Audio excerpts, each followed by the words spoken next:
mama than the man. n'omugamba dadi Say that tugenda kubeera we bulungi shall be okay. bw'okkiriza katonda gwe If nakkiriza you believe the Lord I ate nze accept sigenda kuleka and I won't leave nze ngenda you. kubeera wano najja I came to stay. I want to live in you. Nkwagala nnyo naye nadde okimanyi bisinga ova ku mwenge If you live unto tugenda kubeera we are bulungi gonna be rich. abaana baffe bagenda Our kweyagala children are gonna be okay. ekipa bbiri z'omumesa ddiya Those 2 bottles oba of ennaku peace zinaayimeka ali kumeka how much? abavuga naye tiyakaddiwa Where we lwaki are omaze ofuna sente after olengere getting the money olyoke otandika okulaba nti and you see that the key is katonda full. ajja kukubeera God will strike you left and right.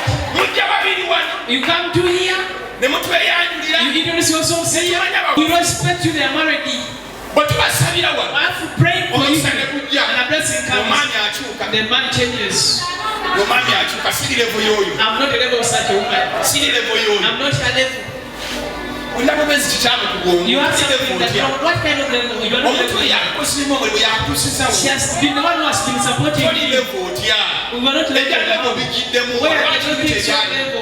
Why before it wasn't there? lwaki buli tebyali Why before it wasn't level? mukama yebazima Praise God.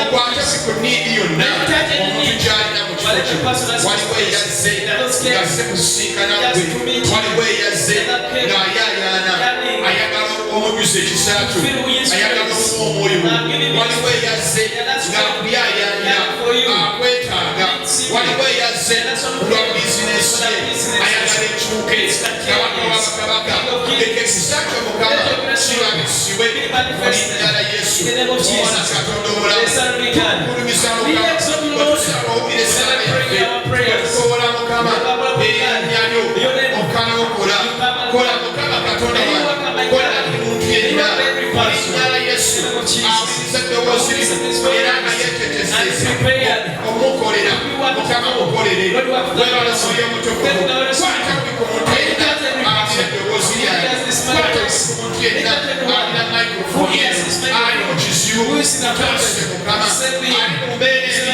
mutaase mukama oyo ali confuse tamanyi kyadda tamanyi kyagenda alisikiza njerere mukwateko mukama watemekubo bwenitaali temekubo mukama tebekubo mu maaso g'omukoyo olinnya wa yesu omwana katonda omulamu webale mukama webale taata aweddemu amaanyi ozzemu amaanyi oyimuse nate okukkiriza tukuwa kitiibwa tukuwa kitiibwa tukuwa kitiibwa webale yesu webale yesu amen kubira katonda engalo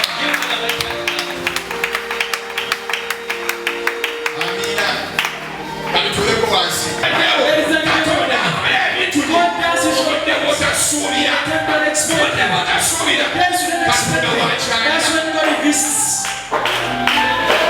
omukadde yali atutendeka always on Sunday be in church be available in church njagala okwebaza katonda famire yaffe taata yafanga tukyala nga talina mwana akoze siniafo He had not yet have someone who naye has mukama him. mulungi But God is good. olw'ekisa kye By His grace, olw'okubanga twamwagala because we loved Him, twamunoonya we sought Him, twamwewa we gave ourselves to Him. abaana baasoma ne bibuli ne bazifuna Our relatives studied and got abamu bwe our bazifuna after getting them. emirimu egibanga And egiganye as if the job shall not naye be easy. njagala okwebaza But I would katonda like to appreciate God, ti katonda akola that God works. mukulu wange bwe yamala osoma My elder after the studies, n'afuna omulimu efotokoto he got a job in it for sports shop. n'akola n'afuna He sente got money. n'azimba amaka ge ag'ekitiibwa He built his house. mukama yebazibwe Amen. ekiseera ne kituuka Time came.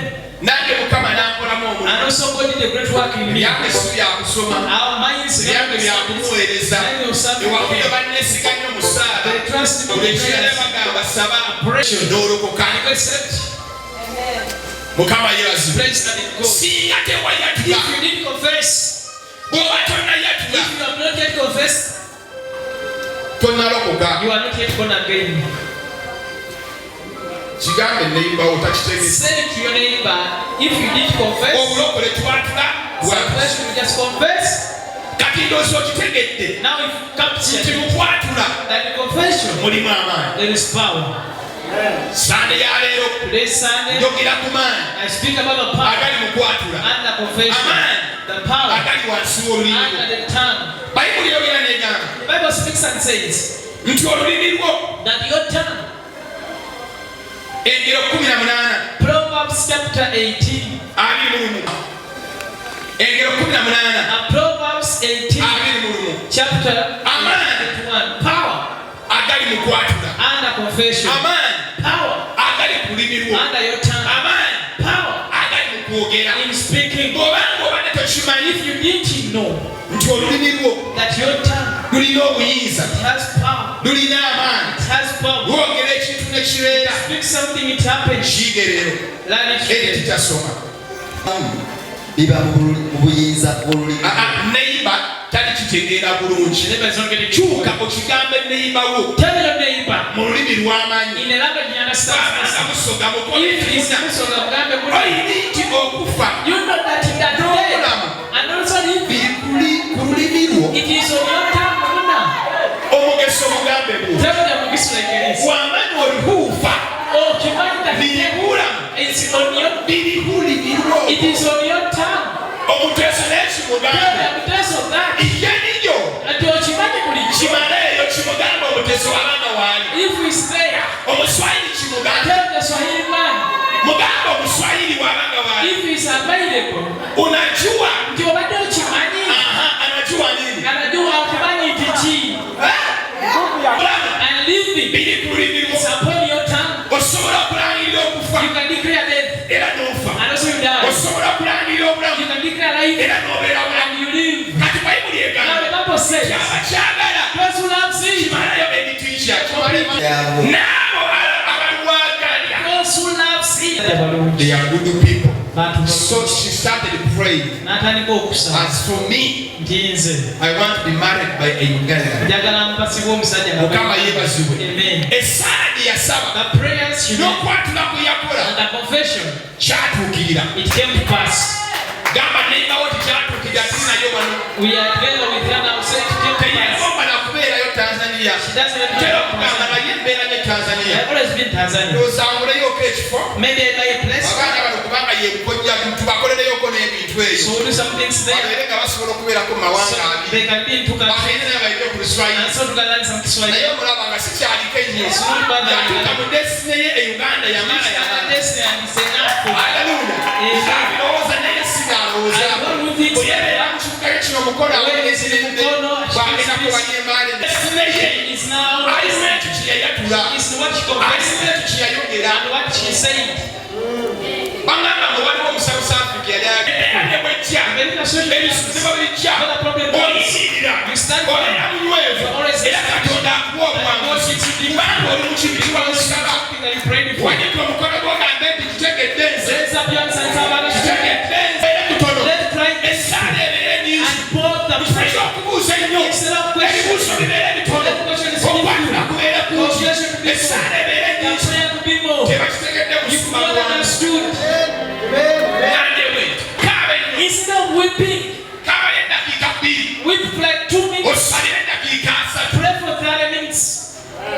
Mu kifo ky'okubuuza ebibuuzo Instead bingi. of questioning me, Buuzayo ekibuuzo kimu. ask one question, Osabe ebigambo 100. then pray for 100 words. Gabako nti haleluya. Say hallelujah. Abamu omanyira okubuuza sitaani. Sometimes you ask the devil, Sitaani lwaki onnumba? the devil, why are you attacking me? Nze nsinga okunyiiza. Am I the one who is Lwaki attacking? olumba nze? Why are you attacking me? Lwaki nze Who gw'olumba? am I? Ayina kulumba ggwe.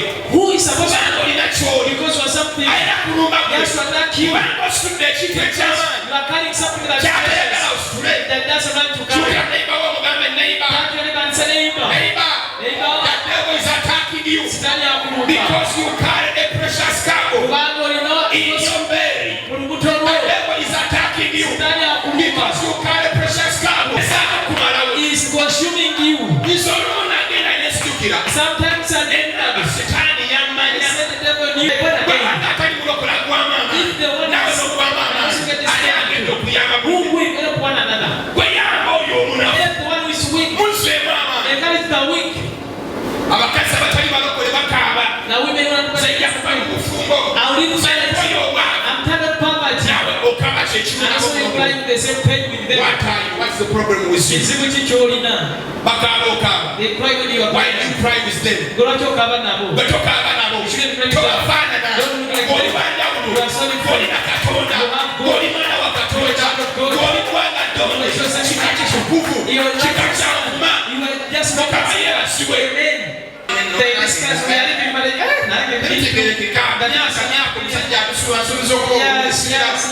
we are not in peace.